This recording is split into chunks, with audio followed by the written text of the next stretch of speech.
Iya, anak-anak, jam sudah menunjukkan jam 14 ya. Kita mulai saja walaupun baru bergabung, bersama kita yang 5 orang. Nggak apa-apa, insya Allah yang lain nanti Ibu bagi videonya ya. Kalau rekamannya bagus, Ibu bagi. Nah, pada pertemuan ini anak-anak kita akan belajar tentang riset keagamaan, ya kan ya. Mungkin ini baru kalian dengar eskulnya ya.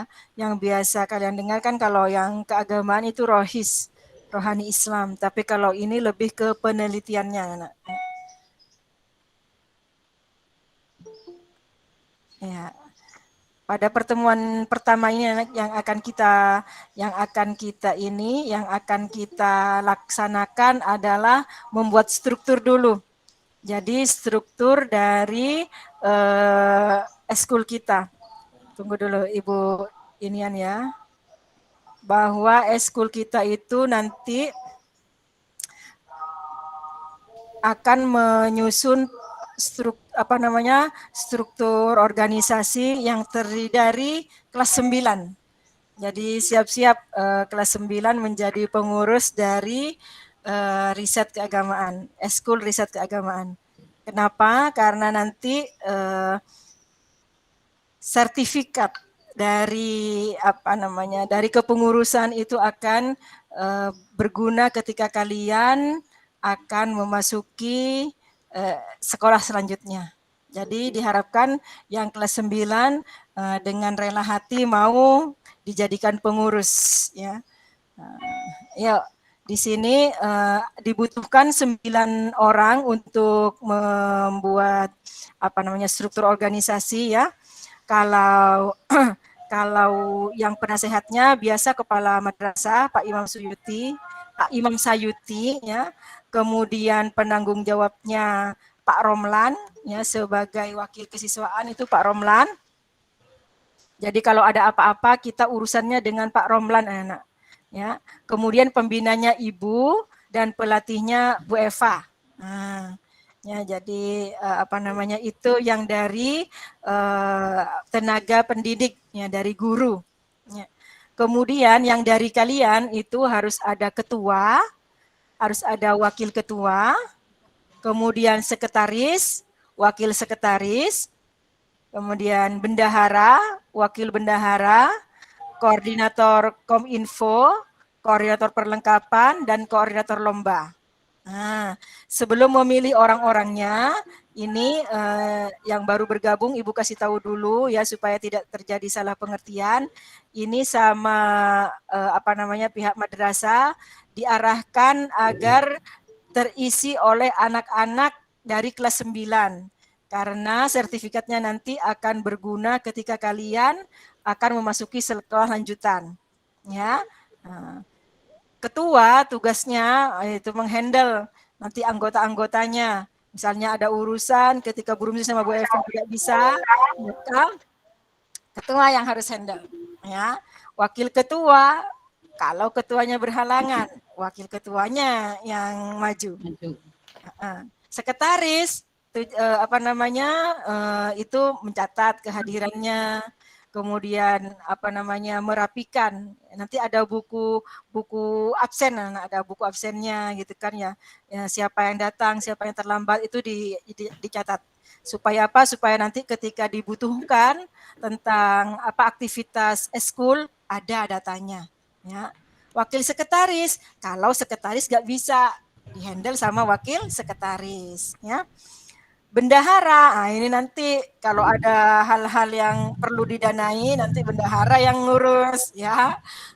Kalau nggak ada ya nyantai aja dulu bendahara, Pak. Ya kan ya. Wakil bendahara membantu ya. Mutiara mau bertanya. Oke. Wakil bendahara mau. Iya nggak apa-apa. Wakil bendahara itu membantu bendahara nanti kalau misalnya ada keuangan-keuangan yang harus dibedakan.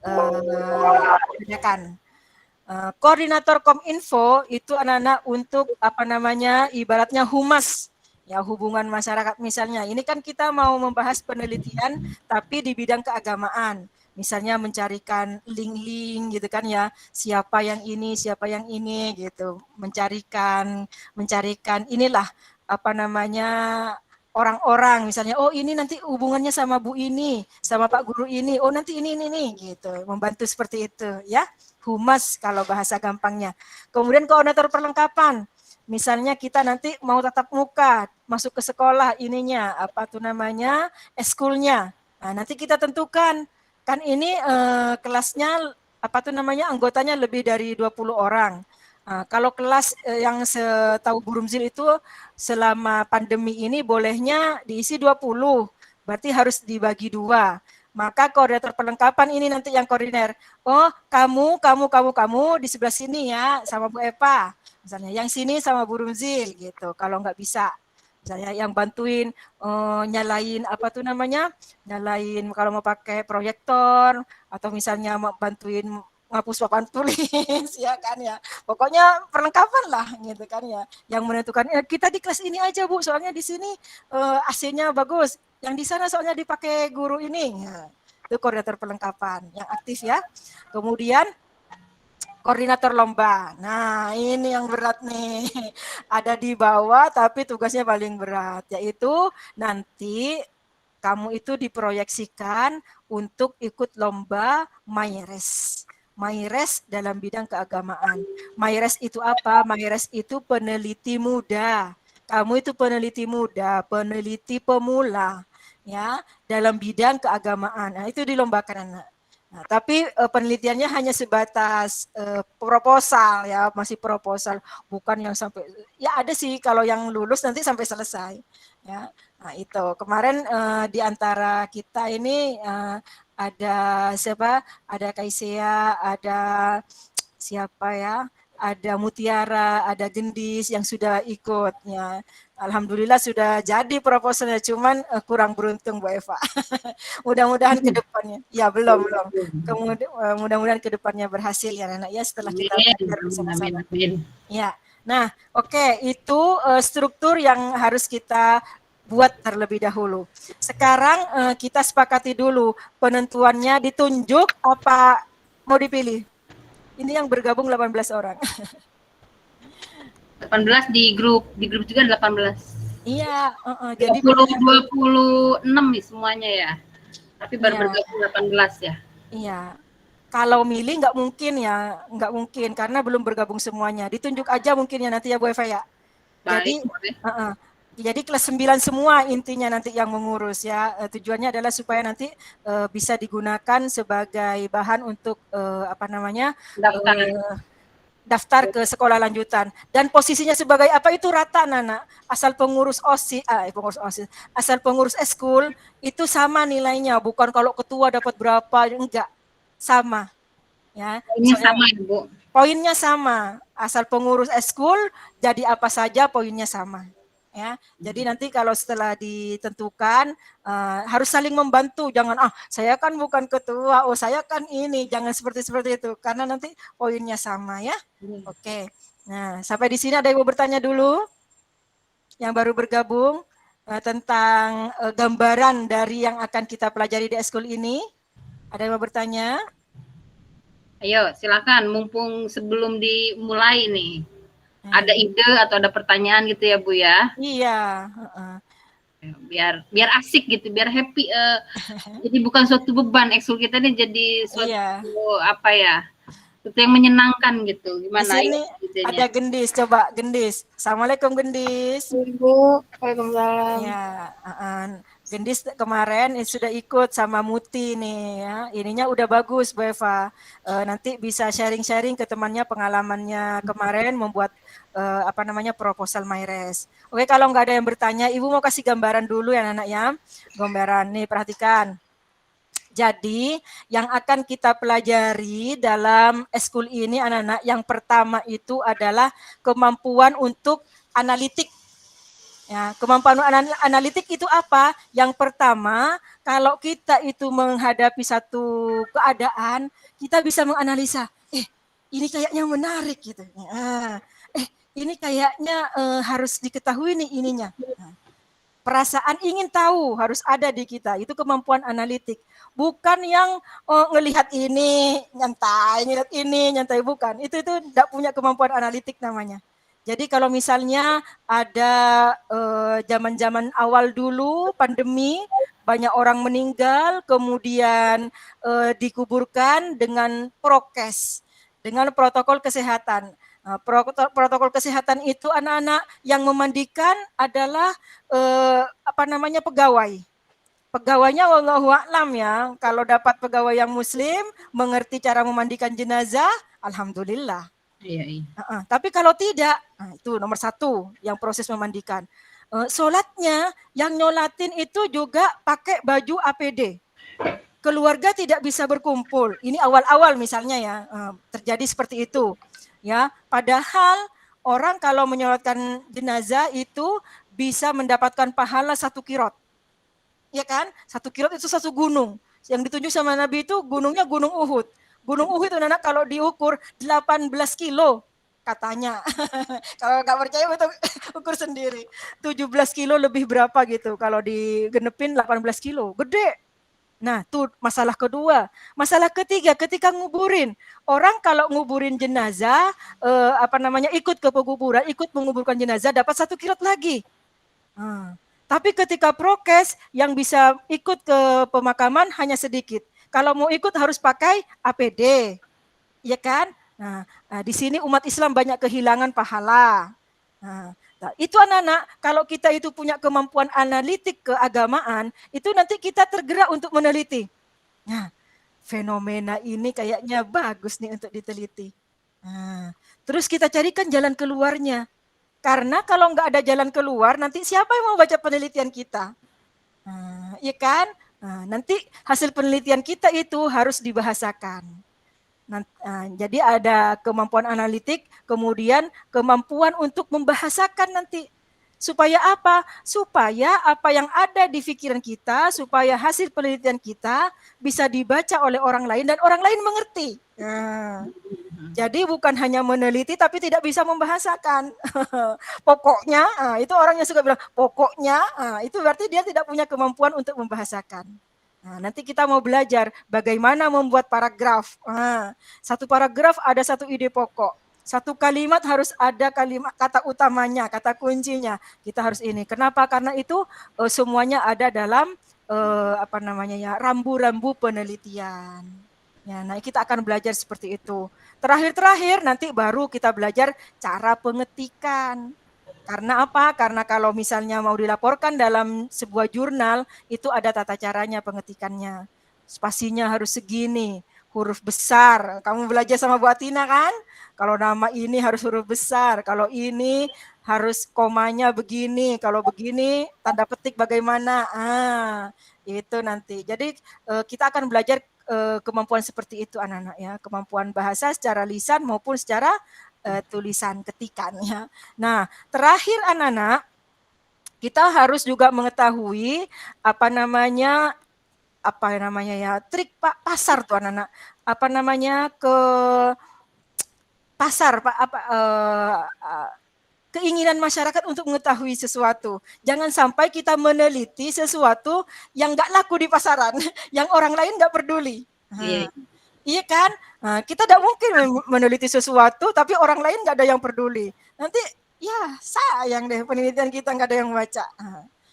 Biasanya kalau penelitiannya bagus, hasilnya objektif, itu dimasuk ke jurnal. Nah, itu satu kredit poin yang bagus.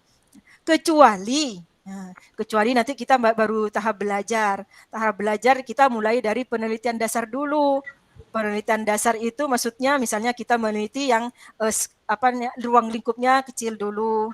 Misalnya dari kita pribadi, ya kan? Misalnya kita pribadi nih, nggak usah jauh-jauh mengambil tema itu, nggak usah jauh-jauh. Ambil aja di pelajaran yang kita pelajari di MTS. Contoh misalnya, yang paling gampang. Ya, kita teliti diri kita sendiri dulu untuk melatih bahasanya bagaimana, menemukan rumusan masalah, latar belakangnya apa. Kita teliti misalnya yang kelas 7, tapi ini kelas 9 juga melewati kelas 7 ya. Ibu kasih tahu misalnya sama Bu Eva sudah diajarin tentang sholat sunnah rawatib. Jangan. Salat sunnah muakkad aja yang salat sunnah muakkad. Ada salat sunnah muakkad itu yang pahalanya lebih baik dari apa Nana? Iya. Dari dunia dan seisinya. Dari dunia dan seisinya. Nah, tapi banyak ditinggalkan, yaitu salat sunnah qobliyah subuh atau salat fajar. Nah, misalnya di antara kalian itu termasuk orang yang belum melaksanakannya. Nah, kamu harus punya kemampuan analitik. Duh, saya kenapa ini? Apa saya tidak percaya sama sabda Nabi?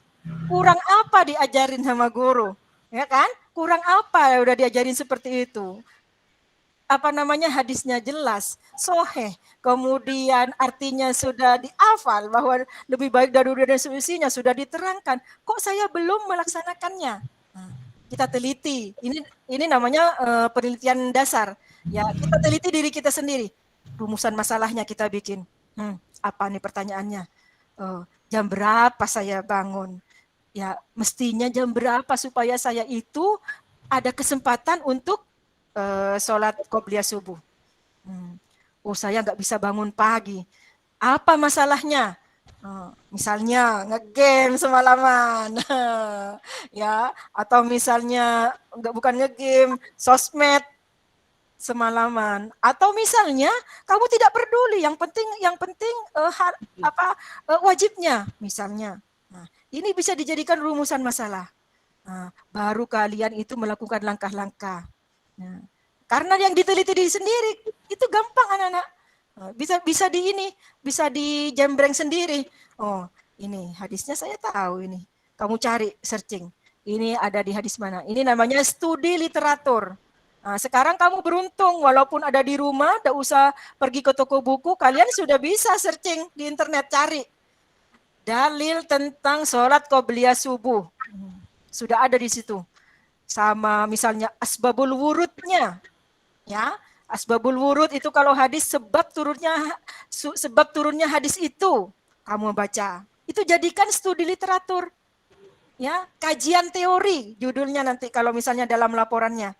Nah, nanti ini bahan buat kamu ditampilkan di kajian teorinya bahwa kamu meneliti ini berdasarkan hadis ini loh, hadis ini ada di buku ini. Nah, ini nanti jadi referensi kamu. Jadi kita itu penelitiannya ilmiah, bukan berdasarkan angan-angan pribadi, bukan opini, ya, berdasarkan hadis Nabi. Nah, kemudian dicari masalahnya, dicari lagi kajian teorinya, itu seperti itu anak-anak. Ya, nanti kita mulai dari penelitian yang simpel aja dulu ya Bu Eva ya. Iya. Nggak usah yang jauh-jauh dulu. Kita dari yang kecil-kecil aja dulu. Bagaimana cara membuat masalah yang menarik, membuat bahasa yang bisa dimengerti orang, yang komunikatif. Kemudian kita ketik dalam paragraf yang bagus. Baru kita nanti kembangkan. Misalnya berkelompok 2-2, sampelnya tambah banyak, gitu kan ya. Atau bertiga, nanti sampelnya lebih banyak lagi. Dengan yang kompleks, misalnya variabelnya ada 2. Kita insya Allah seperti itu ya. Mudah-mudahan berhasil. Amin. Ya, itu dari Bu Rumzil. Sekarang dari Bu Eva silahkan. Bismillahirrahmanirrahim. Assalamualaikum warahmatullahi wabarakatuh. Terima kasih Bu Hajah waktunya. Alhamdulillahirabbil alamin wassalatu wassalamu ala asyrofil anbiya'i wal mursalin wa ala alihi wa ashabihi ajmain amma ba'd. Rabbi shrah li sadri wa yassir li amri wahlul 'uqdatam min lisani yafqahu qawli. Anak-anak yang Ibu cintai dan Ibu sayangi ya, alhamdulillah kalian bisa bergabung di grup ekskul riset itu penelitian ya Bu ya. Ya, kita kalau namanya meneliti berarti kita membutuhkan membutuhkan pemikiran yang lebih fokus lagi ya. Artinya dari apa yang kita teliti itu pasti dengan kefokusan yang tingkat tinggi itu insya Allah akan menghasilkan sesuatu yang bermanfaat, apalagi kita di bidang keagamaan ya Nak ya. Jadi bersyukur sekali kalian bisa masuk ke sini, karena mungkin istilahnya gini, jadi pahala, jadi jariah kalau itu diterapkan oleh yang lain. Artinya jariah itu pahalanya yang paralel, nak. Ya, luar biasa itu. Dan Ibu berharap di sini kalian bisa menjalankan riset ini, ya, riset keagamaan ini dengan penuh, pertama itu pasti dengan penuh ketekunan, yang kedua keikhlasan. Ya, insya Allah kalau kita tekun, kita ikhlas, nggak akan jadi beban. Ibu bilang tadi di bawah ada ide-ide yang sekiranya membuat kita lebih semangat dan happy. Jadi kalau udah semangat, udah happy, nggak akan ada keluh kesah, nggak akan ada lelah.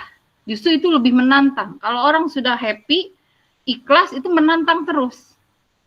Ya, misalkan nggak usah ngelirik apa ya namanya ekskul yang lain.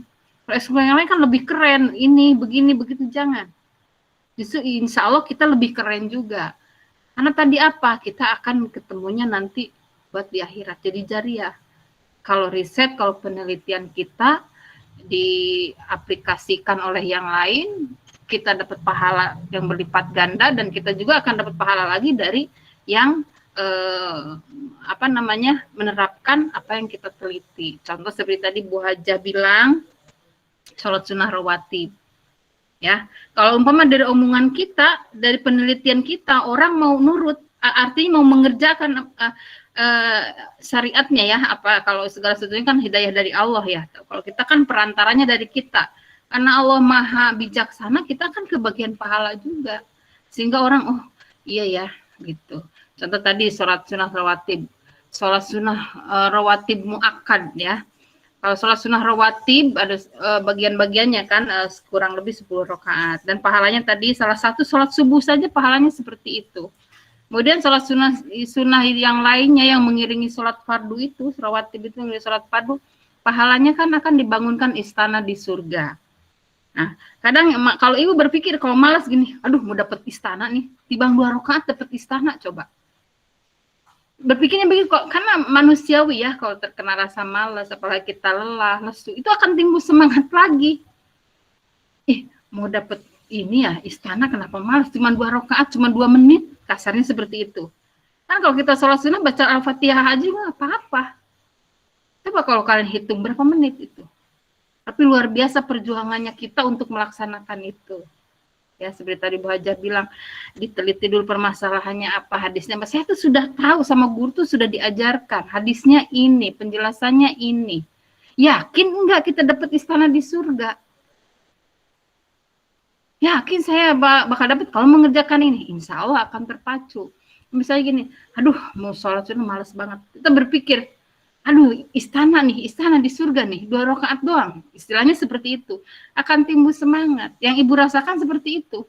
Kalau lagi malas, apalagi kita dengan banyak kegiatan, banyak aktivitas, kadang mengerjakan sholat fardu aja kita kan kadang mepet-mepet gitu, ya, apalagi untuk mengerjakan sholat sunnahnya.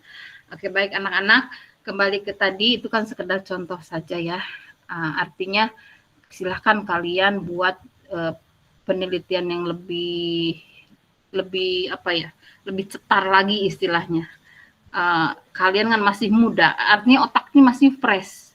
Yang penting kan kita sama Bu Hajah Rumji itu cuman Bu, ya, mengarahkan gitu, ya, mengarahkan, meluruskan. Silakan kalian yang menggali. Apalagi sekarang kan udah super canggih, ya, artinya kita nggak perlu, tadi dibilang nggak perlu nyari-nyari buku apa gitu, tinggal searching, cekrek. Kalian lebih canggih lah nyari-nyari link kemana-kemananya, ya, karena pikirannya masih, artinya kalian itu masih fokus untuk belajar. Otak kalian itu sebenarnya fokusnya untuk belajar. Beda dengan kami istilah yang sudah banyak cabang yang harus dipikirkannya, seperti itu, ya. Ibu berharap bismillah, ya nak, ya, bismillah kita bergerak di bidang riset keagamaan, ya, kan keren riset gitu, ya. Nah, insya Allah kita akan menghasilkan sesuatu yang baik, sesuatu yang bermanfaat, sesuatu yang berkah. Jangan sesuatu, banyak hal, ya, karena kehidupan kita itu cuma 2, keinginan kita itu bisa hidup bermanfaat dan berkah, baik buat diri sendiri maupun buat orang lain. Adapun jalannya punya jalan masing-masing, ya. Insya Allah kita dengan jalan ini saling apa ya, saling bahu membahu ya. Ibu apalagi Bu Haja yang lebih ininya istilah udah pengalaman kemarin seperti apa, mungkin kalau Ibu sekedar melengkapi, oh ini gini, nak ngasih apa ya, cuman bisa ngasih saran-sarannya saja, tapi tetap insya Allah kita berusaha bersama-sama ya, berjuang bersama-sama. Mudah-mudahan Allah berikan kelancaran, berikan kemudahan, berikan apa ya, waktu yang luas buat kita ya, kesehatan, terutama kita sehat walafiat, kemudian ada kemauan dan ada semangat, ikhlas kita jalani semuanya. Bismillah ya, gitu aja. Nah mungkin yang Ibu sampaikan, barangkali untuk waktu ya Bu Hajah ya, seminggu sekali kita ya Bu, setiap hari Jumat. Setiap hari Jumat ya. Setiap hari Jumat, waktunya dicatat. Setiap hari Jumat jam 2 siang ya. Lagi ngantuk-ngantuknya itu. Akhir pekan lagi. Tapi itulah, mudah-mudahan kalau kita, tadi Ibu bilang, kalau kita semangat, kita ikhlas, insya Allah akan membawa keberkahan dan kebaikan buat kita semua. Amin ya Rabbal Alamin. Demikian Bu Hajah, silahkan dilanjut mungkin untuk kepengurusan ya. Iya, iya. Jadi anak-anak apa namanya, intinya nanti kita mau belajar dari dasar. Kita itu belajar membuat riset yang bukan plagiat. Nah, ada banyak riset dihasilkan, tapi itu apa namanya, hanya mengubah bagian-bagian tertentu dari risetnya orang lain. Itu istilahnya riset kepepet. Riset kepepet, kejar target. Nah, kita itu akan membuat yang original ya. Kan kita tidak ada target apa-apa kan, ya kan? Kita akan mengasah kemampuan. Ya sedapatnya nanti. Iya. Sedapatnya. Artinya kalau sedapatnya kita nggak ada beban untuk kejar tayang, untuk apa ya namanya, untuk sesuatu yang komersil kan, kita enggak. Artinya kita nyari sesuatu yang sekiranya bisa bermanfaat, pelan-pelan tapi pasti, tapi benar dan bukan plagiat tadi dibilang ya. Kalau ngutip-ngutip sedikit ya mungkin nggak masalah. Artinya ya memang kita ngutip-ngutip, artinya seperti itu. Kalau ada dalil, ada apa, ada pendapat ini pasti kita ngutip. Cuman ya tadi seperti Bu Hajah bilang, bahasanya kita menuangkan dalam bentuk bahasanya yang semenarik mungkin sehingga orang mengerti, memahami dan tertantang untuk membaca penelitian kita gitu ya. Nah ya, silakan ini dikembangkan nih potensi-potensi semua ini, kayak Gendis, Zahra, Mutiara, semuanya deh, Hani, Muhammad Zaid, siapa lagi nih, Afikoh Mahmuda, ini kayaknya siswa baru ya Bu? Adlina itu nama depannya Adlina. Oh iya. Ya, pokoknya semangat semua deh, alhamdulillah bisa tergabung di sini. Jangan lihat, oh kita cuma sedikit nih yang ikut ini, nggak usah. Yang penting kita hasilnya yang memuaskan gitu ya Bu ya. Insya Allah ya. Iya. Jadi anak-anak apa namanya, kita akan akan asah kemampuan kita sendiri. Jadi jangan tergerak untuk bagus tapi dibikinin orang, jangan. Ya, itu namanya enggak belajar. Ya, kita belajar yang made in kita sendiri, yang kita karang sendiri, yang kita susun sendiri, gitu kan ya. Betul kata Bu Eva tadi, kita memang harus ada kajian teorinya. Misalnya hadisnya kita ngutip dari mana. Kalau itu enggak masalah. Ya, itu ilmiah itu namanya kajian, landasan teorinya boleh dari buku-buku. Tapi model-model penelitiannya kita harus ini sendiri. Racik sendiri, ya. Karena tidak melulu penelitian itu dilaporkan dalam bentuk ini. Kadang-kadang misalnya kalian mau jadi dai. Ya, dai. Misalnya kalian sudah terkenal, kemudian diundang ke sebuah tempat. Nah, kamu itu harus riset.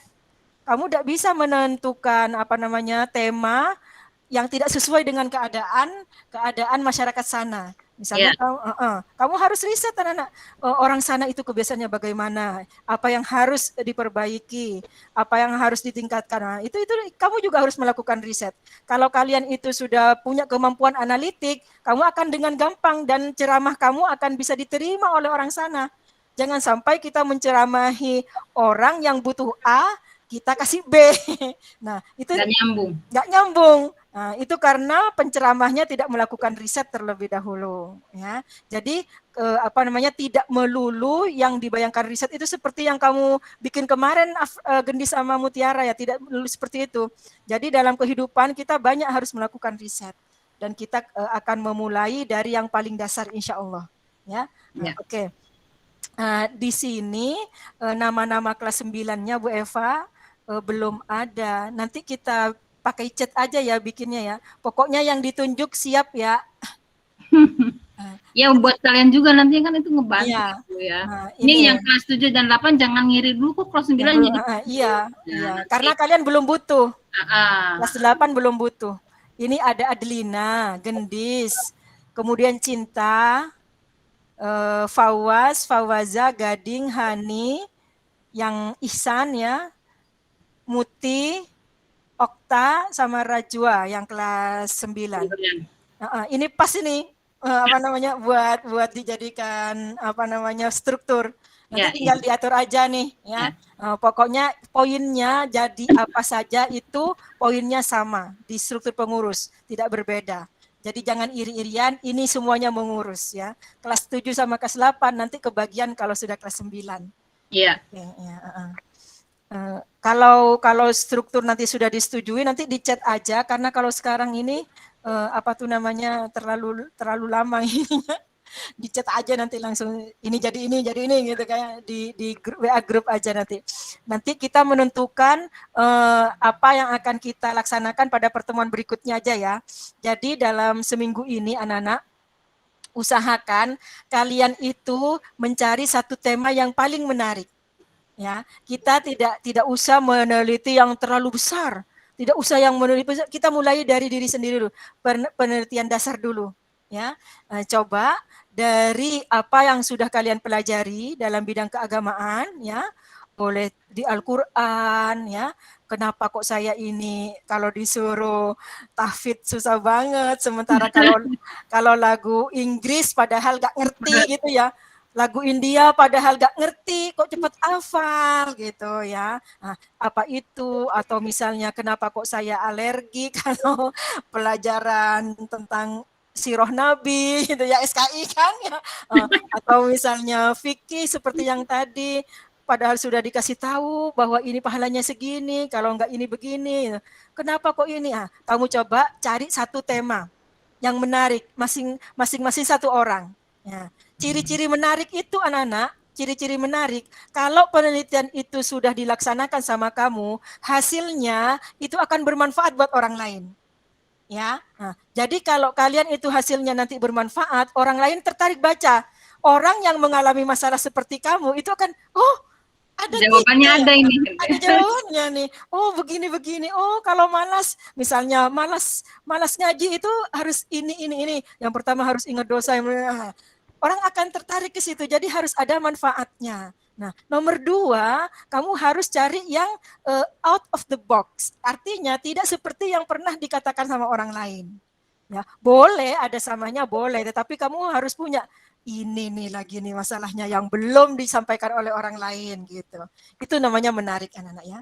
Nah, itu kalian persiapkan di pertemuan yang akan datang. Jadi selama seminggu kalian coba apa nih yang paling menarik dari hidup saya untuk diteliti. Why dulu, ada why dulu. Ada why-nya dulu ya. Itu kita mulai dari situ. Nanti kita bikin rumusan masalahnya, latar belakang masalahnya ya kita ini.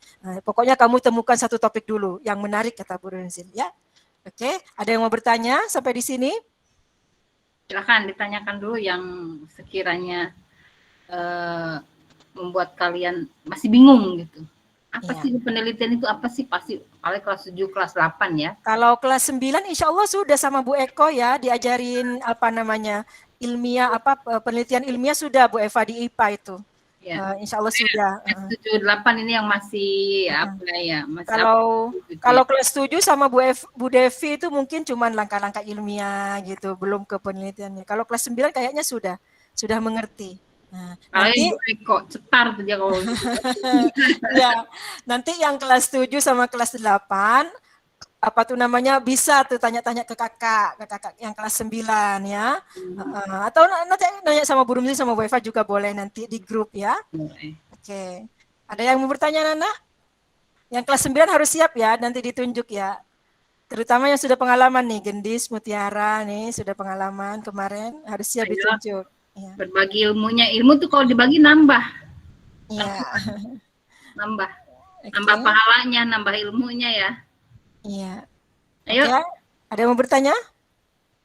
Ya. Kalau tidak ada yang mau bertanya, pertemuan perdana ini kita akhiri sampai di sini aja Bu Eva ya. Iya, foto dulu Bu. Iya, foto dulu. Ayo dibuka kamera dulu. Dulu. Kameranya dibuka semua, Nana. Enak dibuka dulu kameranya. Ya, kameranya dibuka semua.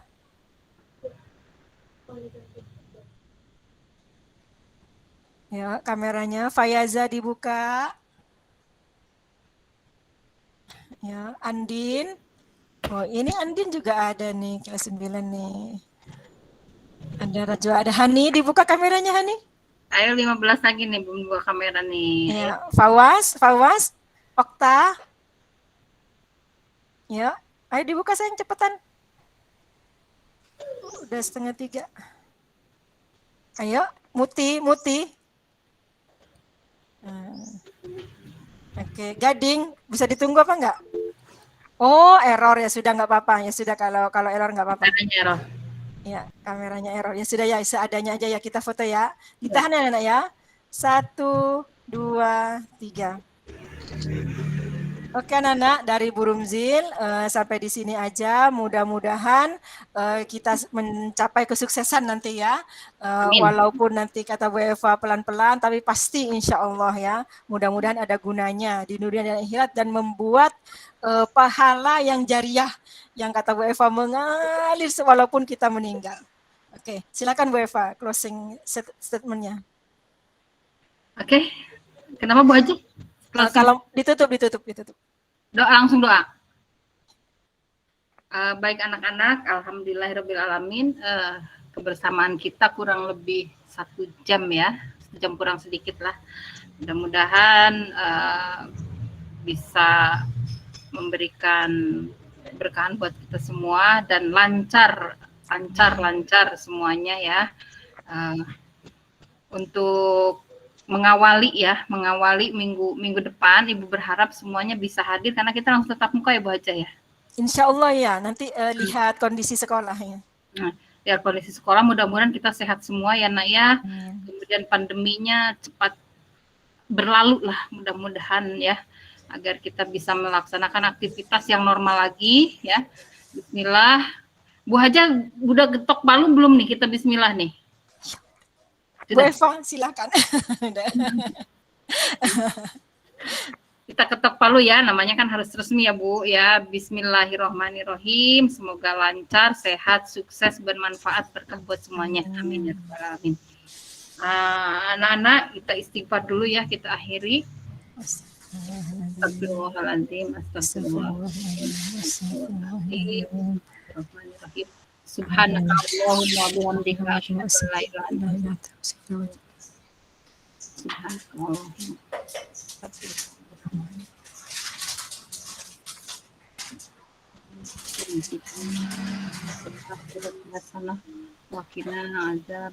Amin ya Allah. Amin ya rabbal alamin. Silakan aja. Ya, sampai di sini anak ya. Mudah-mudahan bermanfaat. Billahi taufiq wal hidayah. Wassalamualaikum warahmatullahi wabarakatuh. Waalaikumsalam. Waalaikumsalam. Waalaikumsalam. Ya sama-sama Nana. Ya. Nanti insya Allah saya share video ya di ininya di grup